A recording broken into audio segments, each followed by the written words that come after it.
got some stuff I need to get off my chest. They asked me how it was in the war. What up, soldiers? Did y'all miss me? Texas Girl 409, aka the Iraq Veteran Gamer, bringing you another installment of War Stories. No, I'm not dead. We all know I've escaped death many times in my life, and we know what that means. I ain't no pussy, but I sure do got 9 lives. Well, I got about 3 left. That should last me for the next couple years, hopefully. But seriously, last week was Independence Day. I hope everybody had a fun and safe Independence Day. I decided to take the week off. I've just been chilling with one of my homeboys, getting some sun, because we all know I need some sun. I'm so white, the Pillsbury Doughboy looks burnt compared to me. I'm so white, last Halloween I dressed up, well, I undressed as a streaker. I didn't even get in trouble because everybody thought I was a fucking ghost. I'm sorry for going AWOL. If you don't know what AWOL means, that means absent without leave. So what I'll do for my punishment is I'll do a push-up for every soldier I have, which is 2,200 push-ups. It's no big deal. I ain't worked out in 2 years, but still, it's no big deal. And I owe y'all a live stream. Deal? Cool. Well, since I went AWOL, I figured this would be the best time to explain how me and a buddy came up with the plan on how we were going to go AWOL from Iraq. It's pretty funny. And thank God we didn't go through with it, because we would probably be in prison right now for a very long time. So we were scheduled for a 12-month deployment. 8 months into our deployment, we got extended 3 more months, which bumped our deployment up to 15 months. Towards the last couple months, we were exhausted, ran out of shit to talk about, we were frustrated and just ready to get the fuck home. So me and a buddy were sitting on guard, and we were like, fuck this shit, let's just leave.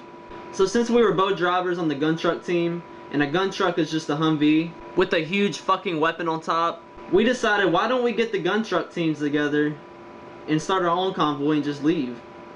So we started thinking, all the drivers have the keys to the Humvees. All the gunners have their 50 cals that go on the Humvees in their rooms.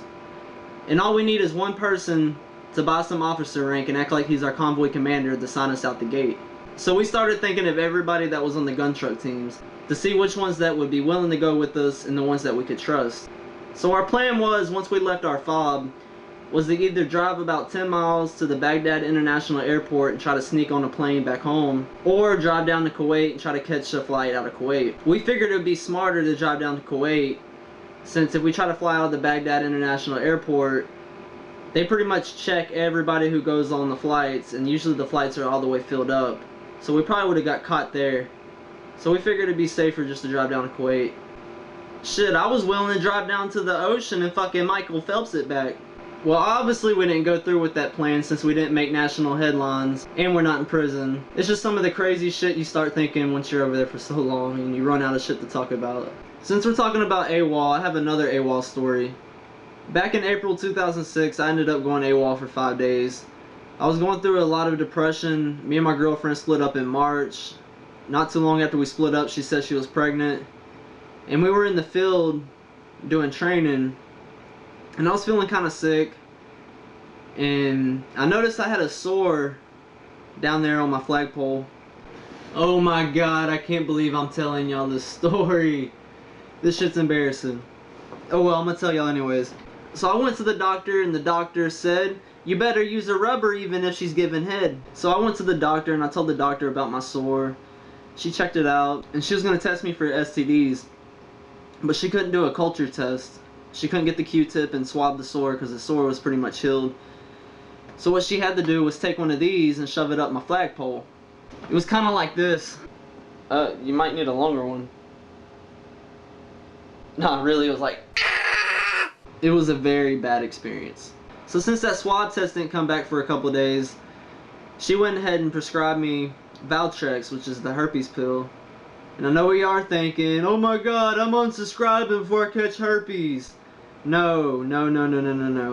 I do not have herpes. I repeat, I do not have herpes. She just prescribed me that Valtrex because she said that's procedure. But when the results came back, it said I was disease free, I have no HIV, nothing, nada, never gonna have it. Hopefully. So I really needed to get away after that. I wasn't allowed to drive my car because I didn't have insurance on it. But I went ahead and drove it anyways. And I stayed gone for like 5 days. Slept in my car, chilled, and then came back. Got in a shitload of trouble. and didn't do it again. So I went up to my ex's work and I told her I possibly had herpes, and she freaked out. The first thing she said was, "Who the fuck were you screwing?" And I'm thinking, who the fuck were you fucking? I would like to find her though. I tried searching for her. Couldn't find her though after I got back from Iraq, because I would like to know if she was lying to me about the kid or not. If she wasn't lying, little Texas Grown would be about 4 years old. Would be turning 5 in December, around December. Well, that's it for this episode. Please give this video a like and a favorite. Like me on Facebook and follow me on Twitter. Links will be in the description. If you don't do none of that, I will have to take action. That is not a threat. That is a promise. Much love from the Iraq Veteran Gamer. 1, 2, 3, 4, 5, 2,197, 2,198, 2,199, 2,200. May I recover, Joe Sergeant? Peace, bitches.